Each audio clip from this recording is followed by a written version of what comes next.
So why are you here? I'm here because, over the last several decades, most of the working class, the youth, and the elderly have been experiencing, just a downward spiral in their living standards, and we're really seeing that, capitalism is sort of showing its true colors. We had the creation of the middle class, between the end of the Second World War and the mid 1970s, but since then it's been just a constant downward trend. And on top of all that, we had this massive economic crisis, the global economic crisis, and the ruling class, the elite, the big corporations have made it very clear that they're going to put the burden of the entire crisis on us, on the shoulders of ordinary people.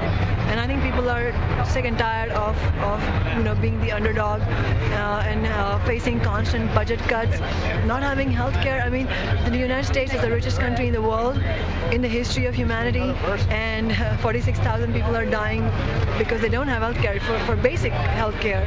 And 50 million people don't have health insurance, and one in six households are below the poverty line, and the poverty line itself is really inadequate.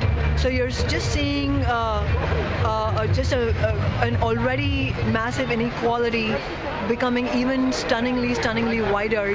So you have a few billionaires who own more than the GDP of several countries put together, and on the other hand, you have massive number of people just facing basic problems like starvation and lack of medical care.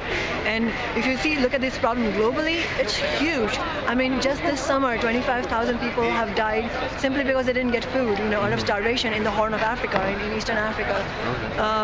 So this is just a massive problem we're seeing, and these are really problems of capitalism. And I think people are starting to realize that not only do they need to fight for reforms to change their improve their standards of living today, they need to wage a fundamental fight against the system, because it's not about one individual corporation or one individual politician who is doing this. It's not a question of good apples and bad apples. It's a system that lends, the system of capitalism that creates a situation where all the production that happens only for the profit maximization of a few major investors, and they get to decide what is produced and how it's produced. So on the one hand, you have 300 million people, that's a conservative estimate, 300 million people unemployed all over the world. And on the other hand, you have people who are working 18-hour days, without a break. That's an insanity, and that's not because any one person is evil. It's because the system is rotten at the core. Okay. So I think this is the first step towards changing that. Okay. What is this? This is actually a really incredible movement that has roots in history. Like it's sort of the sit out and the sit in type of tactic that's been used for many years. Like, I'm from India, and this tactic of occupying a public space in order to make your voices heard and to put a call out for a mass movement. This was used even in the independence movement, to drive out the British Empire, and it has been used by a lot of working class people all over the world to fight against exploitative, policies and everything. But more recently, this has been inspired by what happened in Egypt in Tahrir Square. The people just occupied Tahrir Square until Mubarak left, and they're still having their revolution is still unfolding. And I think it went from there to Greece to Spain, and then now it's come to the United States. And the occupation movement is really the idea of occupation is really the sort of the first expression of the protest movement. And ideally, the protest movement has to go beyond occupation and start, politicizing itself, making political demands, defining its political character, and eventually becoming a mass movement that can go out into workplace and schools. And we don't know. I mean, we don't have a crystal ball, so we don't know if this particular movement will be able to go there.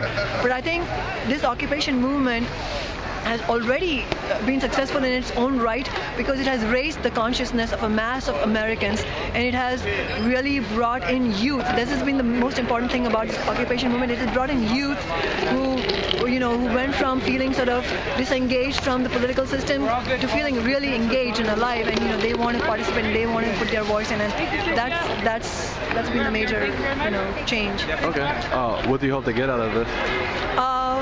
Well, it's difficult to predict how. In terms of, there's several things. Like one is, a mass movement needs to have tangible gains. In terms of, do we actually bring our single-payer healthcare out of this? Do we end up taxing the rich and fully funding public education and healthcare? These are specific political demands that I think there's a lot of agreement on among the movements. But that's one level, and whether the movement achieves that or not, I think the movement is already achieving what the other things that it can achieve, that the less tangible things, but that will actually be relevant for future movements, and that is the raising of consciousness, the people just realizing their power.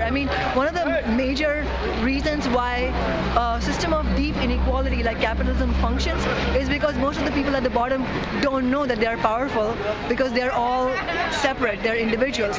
And one thing that the movement like this does is brings everyone together in solidarity, and people start realizing, we can make change together. Okay. Thank you very, very much.